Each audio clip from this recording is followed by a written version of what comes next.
IELTS reading a 40-এ কিভাবে 30 পাবেন? মাত্র 2টা মাস। আমি যে দুইটা জিনিসের কথা বলবো, এই দুইটা জিনিস ডেভেলপ করবেন, দুইটা অ্যাবিলিটি। ইনশাল্লাহ 40-এ আপনি 30 পাবেন 2টা মাস। জাস্ট ফলো করবেন, কোনো ধরনের কোনো ভুল হবে না। তো তার আগে একটা ছোট্ট গল্প দিয়ে শুরু করি। গল্প বলতে কি, একটা ধাঁধা দিই। সেই ধাঁধাটা আমি আমাদের প্রাইভেট ব্যাচ স্টুডেন্টদেরকে সবসময় দিই, এছাড়া আমি লাইভে মাঝে মধ্যে দিয়েছি। এটাতে আপনাকে আমি ক্ল্যারিফাই করতে পারবো বেসিকলি এই রিডিংটাতে ভালো করার জন্য আমাদের কি কি দরকার। কারণ আমরা সবাই অথবা অনেকেই ডাইরেক্ট ক্যামব্রিজ বই থেকে রিডিং শুরু করে দিই, কিন্তু এটার জন্য কি দরকার সেই পারপাসটা যদি আমরা না জানি তাহলে পারপাস সার্ভ করবো কিভাবে। ওকে, সো গল্পটা হচ্ছে, একটা পুকুরে ধরেন 10টা মাছ আছে, হ্যাঁ। সো সেই 10টা মাছ যদি থেকে থাকে, সেখানে 5টা মাছ মারা গেলে এরপরে যদি আরো 10টা মাছ রাখা হয়, তাহলে পুকুরে কয়টা মাছ আছে? সো এই গল্পটা মানে এই ধাঁধাটা যখন আমি সবাইকে জিজ্ঞেস করি, এরপরে আমি সবাইকে মানে এটার উত্তরটা কি হবে সেটা জিজ্ঞেস করি, তো তখন অনেকে কিন্তু এটা বলতে পারে বা বলতে পারে না, বিভিন্ন মানে অ্যান্সারও আসে। এটাতে হয় কি, সবাই বুঝতে পারে ওকে এখানে ডিফারেন্সেস আছে, কেউ না কেউ ডিফারেন্ট ডিফারেন্ট অ্যান্সার করছে, কেউ বলে 15টা, কেউ বলে 20টা, এরকম। আমি একটু আবারও বলি যে একটা পুকুরে 10টা মাছ আছে, সেখানে 5টা মাছ মারা গেল এবং 10টা মাছ আবার রাখা হলো, তাহলে কয়টা মাছ আছে? অনেকে বলে হিসেবটা এরকম করে, 10টা মাছ ছিল, 5টা মাছ মারা গেল, তাহলে যদি 5টা মাছ মারা যেয়ে থাকে তাহলে আর 5টা আছে, আরো 10টা রাখলে হয়তো বা 15টা আছে। আবার অনেকে মনে করে যে না, 10টা রাখা হলো, 5টা যে মারা গেল এটা তো ওঠানোর কথা বলা হয় না, এটা তো পুকুরেই আছে, তার মানে 10টাই আছে, আরো 10টা অ্যাড করলে 20টা আছে, রাইট? তো এইখান থেকেই সবকিছু খুব ক্লিয়ার যে রিডিং এর কোয়েশ্চেনে, এই যে আমি যে বাংলাটুকু বললাম না, তো কোয়েশ্চেন পড়ে এবং ওই রিডিং এর প্যাসেজের লাইনগুলো পড়ে আপনাকে বুঝতে হবে আর কি কি বললাম, এই যে যেটা বললাম সেইটা। তো এটাকে আপনাকে বুঝতে হবে, ব্যাপারটা এরকম, 10টা মাছ রাখা হয়েছে, 5টা মাছ মারা গেছে, হোয়াট এভার ইট ইজ, ঠিক আছে, এটা বুঝলাম। এইবার হচ্ছে অ্যানালিটিক্যাল অ্যাবিলিটি, যে আসলে কি 15টা আছে না 20টা আছে, না এই যে চিন্তা, এই যে ক্রিটিক্যাল থিঙ্কিং এর জায়গাগুলো, এটার নাম হচ্ছে অ্যানালিটিক্যাল অ্যাবিলিটি। ধরুন আপনি ট্রু ফলস করছেন বা আপনি মাল্টিপল চয়েস করছেন, আপনি আগে তো বুঝতেছেন যে কোয়েশ্চেনে কি বলা আছে, আপনি অ্যান্সারের জায়গাটাও পড়লেন, প্যারাগ্রাফে 3-4 লাইন পড়লেন, পড়ে কিন্তু আপনি আগে বুঝলেন যে ইংলিশের মানেটা কি বা ঘটনাটা কি। এরপরে আপনি বেসিকলি এখন এটা কি ট্রু হবে ফলস হবে এটা আপনি যাচ্ছেন। তার মানে হচ্ছে আমাদের এই রিডিং এ যদি ভালো স্কোর করতে হয়, তাহলে আমাদেরকে মাথায় রাখতে হবে আমাদের দুইটা স্কিল অথবা অ্যাবিলিটি বাড়াতে হবে। তো প্রথম অ্যাবিলিটিটা হচ্ছে কম্প্রিহেন্সিভ অ্যাবিলিটি, যেটা পড়ে বোঝা বা পড়ে এটা কি বলতে চাচ্ছে সেই জিনিসটাকে আগে ট্রান্সলেট করা, বা হোয়াট এভার আপনি যেভাবে এটাকে ধরেন না কেন, এটাকে বলা হয় কম্প্রিহেন্সিভ অ্যাবিলিটি। আর সেকেন্ড হচ্ছে ক্রিটিক্যাল বা অ্যানালিটিক্যাল অ্যাবিলিটি। এটা মানে হচ্ছে এটা কি ট্রু হবে, এটা কি সি হবে, এটা কি ডি হবে, লেখক কি এটা বোঝাতে চেয়েছে, লেখক কি ওটা বোঝাতে চাচ্ছে। আমি একটা ছোট্ট কথা বলি, আমি যদি আপনাকে ধরেন বাংলাতে একটা প্যারাগ্রাফ দিয়ে বলি লেখক এখানে কি বলতে চেয়েছে, এক লাইনে এটার সারাংশ কি এক লাইনে বলেন, তাহলে আপনি পুরোটা পড়লেন, পড়ার পরে যে এই 10টা লাইন থেকে বা 7টা লাইন থেকে একটা লাইনে করতে হবে, এইটার জন্য আপনার কোন অ্যাবিলিটিটা দরকার? আপনি ইংলিশে ধরেন 7টা লাইন পড়লেন, আপনি ইংলিশে পুরোপুরি বুঝলেন যে প্যারাগ্রাফটাতে এইটা বলা আছে, এই কথা বলা আছে, এখন লেখক কি বোঝাতে চেয়েছে। তো আপনি তো ইংলিশটা শেষ, ইংলিশ পার্ট কিন্তু শেষ, আপনি ইংলিশটা বুঝলেন, ইংলিশ থেকে বাংলা আপনি করলেন। তো বাংলা করার পরে বেসিকলি কিভাবে আলটিমেটলি এখন এক লাইনে আনবেন, এটার জন্য কোন অ্যাবিলিটি লাগবে, ব্রেনের কোন পার্টটাকে কাজে লাগাতে হবে। আমরা যখন বুঝবো এই পার্ট আর এই পার্ট আমাকে ডেভেলপ করতে হবে, তখন কিন্তু আমরা সেই অনুযায়ী রুটিন সেট করতে পারবো, সেই অনুযায়ী পড়াশোনা করবো, সেই অনুযায়ী আমরা আমাদের মানে ডেভেলপমেন্টের সব কাজগুলো করে যাব। আমরা যদি নাই বুঝি, আমরা যদি দুপুরে সলভ করা শুরু করে থাকি এটা কি এটা হবে এটা, তাহলে কিন্তু আলটিমেটলি হবে না। আমরা হয়তোবা কয়েকজনের জন্য হবে যাদের বেসিক ভালো, বাট তাছাড়া আমরা প্রবলেম পড়ে যাব। সো কম্প্রিহেন্সিভ অ্যাবিলিটি মানে এটাকে ইমপ্রুভ করবো কিভাবে? ওকে, সো আসি আমরা এখন কম্প্রিহেন্সিভ অ্যাবিলিটি কিভাবে ইমপ্রুভ করবো আর অ্যানালিটিক্যাল অ্যাবিলিটি কিভাবে ইমপ্রুভ করবো। আমি বলেছি 2 মাসের মধ্যে। আর একটা থার্ড একটা টিপস আছে, সেটা আমি পরে বলছি সবার শেষে।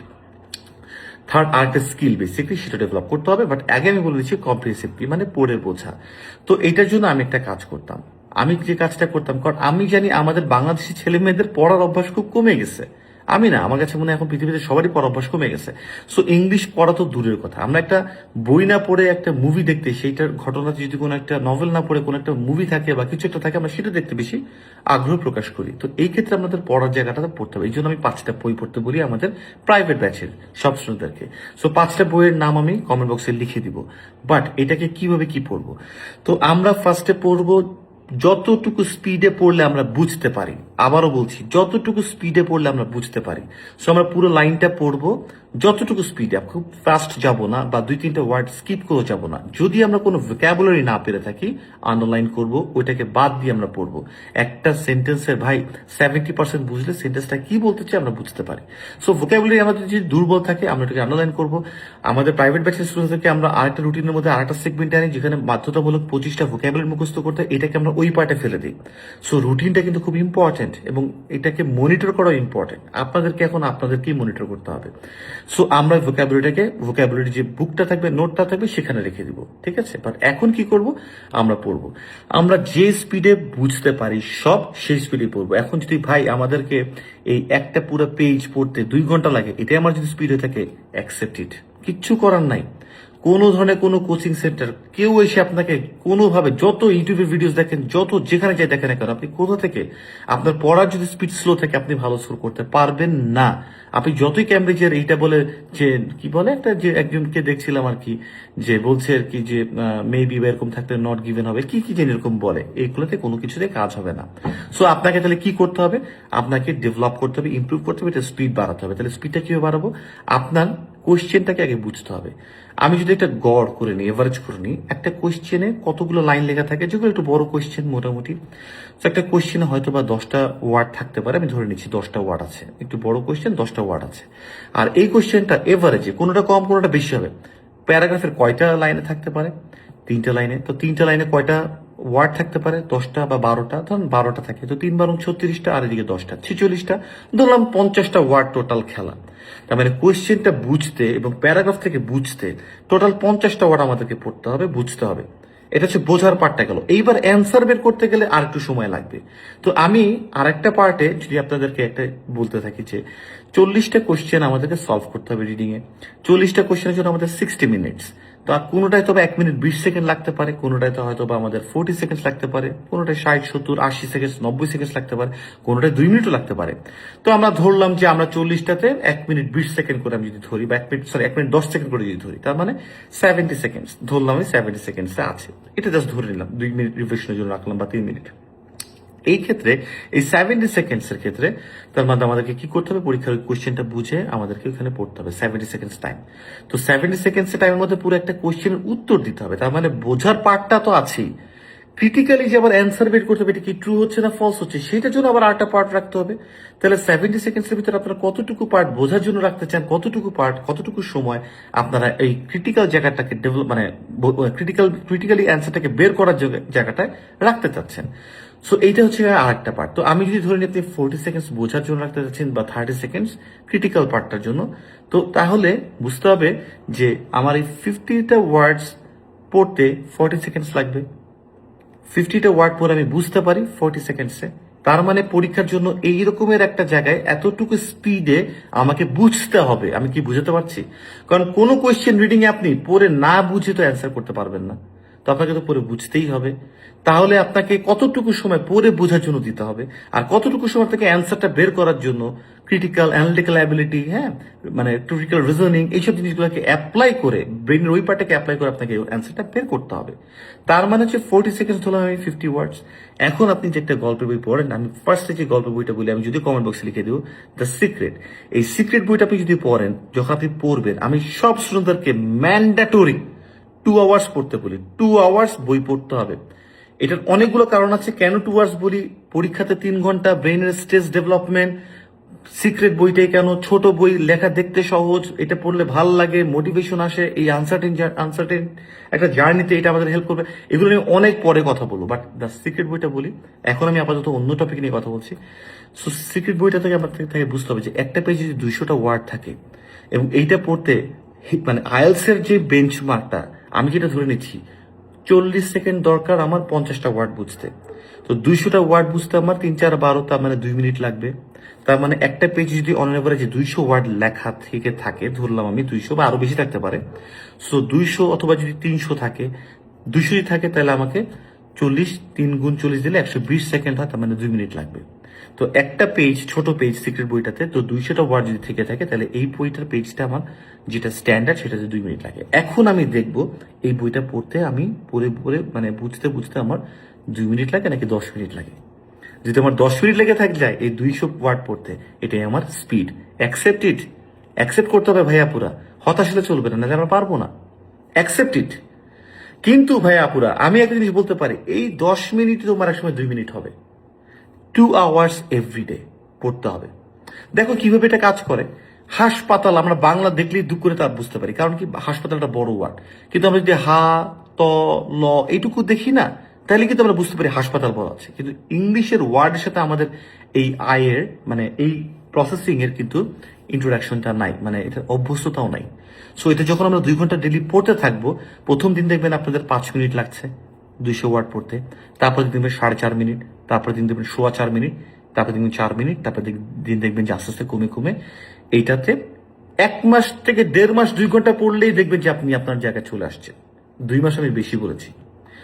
এইটা হচ্ছে কম্প্রিহেন্সিবিলিটি ডেভেলপ করতে হবে পরীক্ষার হলে, খুব স্পিডে বোঝার জায়গাটা এইটা ছাড়া কোনো ট্যাবলেট নেই, কোনো কিছু নাই।